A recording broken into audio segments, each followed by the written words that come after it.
সব সময় একই রকম ইফতারি খেতে খেতে একদম বোর হয়ে গেছি, পেটের অবস্থাও খারাপ হয়ে গেছে ভাজা পোড়া খেতে খেতে। তাই ভাবলাম আজকে একটু ভিন্ন রকম কিছু করা যাক। যদিও বলতে পারেন এটা ভিন্ন রকমের কি আছে, পুরো রেসিপি দেখেন তাহলে বুঝতে পারবেন। তো এখানে একটু ভিন্ন রকম কিছু করার চেষ্টা করেছি যেন বাচ্চারাও খুশি হয় আর নিজের মাইন্ডটাও যেন একটু চেঞ্জ হয়। চলুন তাহলে শুরু করা যাক। আজকে কি করেছি হয়তো ভাববেন নুডলসই তো করেছো, বাট এটা হচ্ছে আমরা প্রতিদিন যে নুডলসটা খাই সেটা না, এটা রাইস নুডলস। রাইস নুডলস সচরাচর খুব বেশি খাওয়া হয় না। তো এরকম একটা প্যাকেটে থাকবে 3টা স্লাইস থাকে, আমি 2টা নিয়ে নিয়েছি এবং এর মধ্যে গরম পানিতে আমি ভেজাতে দিয়ে দিয়েছি। এটা চাইলে সেদ্ধ করে নিতে পারেন, বাট আমি ভেজানোর জন্য দিয়ে দিয়েছি। এখন এটা ভিজতে থাক। চিকেন স্টেকের জন্য আমি চিকেন ব্রেস্ট নিয়ে নিয়েছি, ভাবলাম একটু চিকেন স্টেক করি। আগে থেকে ম্যারিনেট করা 2 পিস চিকেন ব্রেস্ট আমি নিয়ে নিয়েছি এবং এগুলোকে ভালো করে একটু ভেজে নিচ্ছি। এপিট ওপিট করে আমি চিকেনগুলোকে একদম লাল লাল করে ভেজে নেব।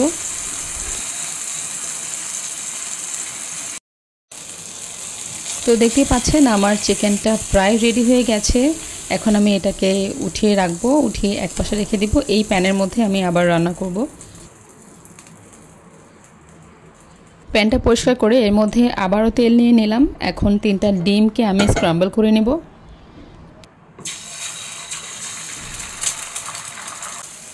এভাবে নেড়ে চেড়ে ভালোভাবে ডিমটাকে স্ক্রাম্বল করে নেব।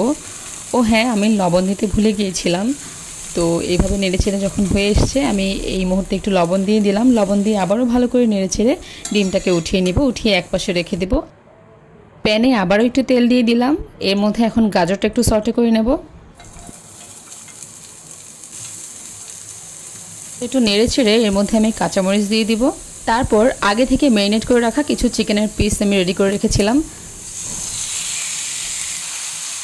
এগুলো দিয়ে ভালোভাবে নেড়ে চেড়ে এটাকে মিশিয়ে নিচ্ছি। আবার একটু তেল দিয়ে দিলাম। এরপর এর মধ্যে আমি পেঁয়াজ কুচি দিয়ে দিয়েছি।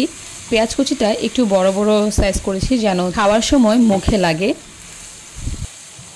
এরপর ঢাকনা দিয়ে কিছুক্ষণ রেখে দেব এগুলো সেদ্ধ হওয়ার জন্য।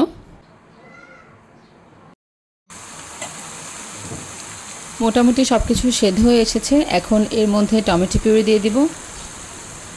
তারপর এর মধ্যে একটু ম্যাগি সস দিয়ে দিলাম। এরপর সয়া সস দিয়ে দিয়েছি। তারপর দিলাম ওয়েস্টার সস। এরপর দিলাম সামান্য টমেটো সস। তারপর সামান্য লবণ দিয়ে ভালোভাবে এটাকে মিশিয়ে নিলাম। তারপর এর মধ্যে দিয়ে দিচ্ছি ম্যাগি মশলা। এই নুডলসের সাথে যেহেতু কোনো মশলা থাকে না তাই আমি ম্যাগি মশলাটা ইউজ করেছি। আপনারা আপনাদের পছন্দ মতো মশলা ইউজ করতে পারেন। এরপর এগুলোকে ভালোভাবে মিশিয়ে নিচ্ছি, মশলাটা যেন সব কিছুতে ভালোভাবে হচ্ছে একদম গায়ে গায়ে লেগে যায়। অপরদিকে আমরা দেখব যে এই নুডলসগুলো গরম পানিতে ভেজাতে দিয়েছিলাম সেগুলোর কি অবস্থা, চলুন দেখা যাক। তো এই যে নুডলসগুলো আমার একদম সেদ্ধ হয়ে গেছে, আমি এরকমটাই চাচ্ছিলাম। এখন এটাকে আমি স্ট্রেনারে স্ট্রেন করে নেব। তারপর চলে যাব সরাসরি চুলায় আমি মশলার মধ্যে এগুলো দিয়ে দিয়েছি, নুডলসটা দিয়ে দিয়েছি।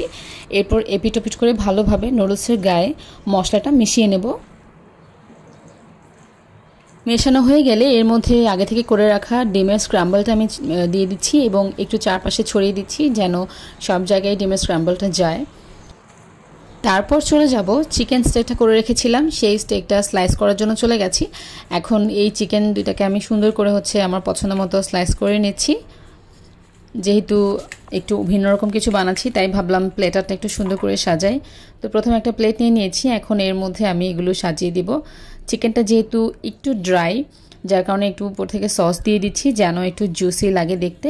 আর হচ্ছে আমি কিছুটা সেসামি দিয়ে দিয়েছি।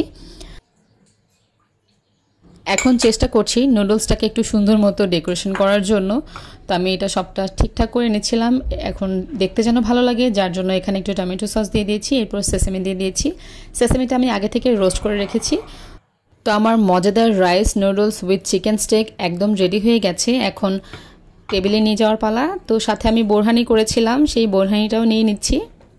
শরবত না হলে তো চলেই না, সাথে শরবতও করেছিলাম। ভিডিও কেমন লেগেছে জানাতে ভুলবেন না। এই হলো আমার আজকে ভিন্ন রকম ইফতারি। ভিডিও ভালো লাগলে লাইক কমেন্ট শেয়ার করে পাশে থাকবেন। ভালো থাকবেন সবাই।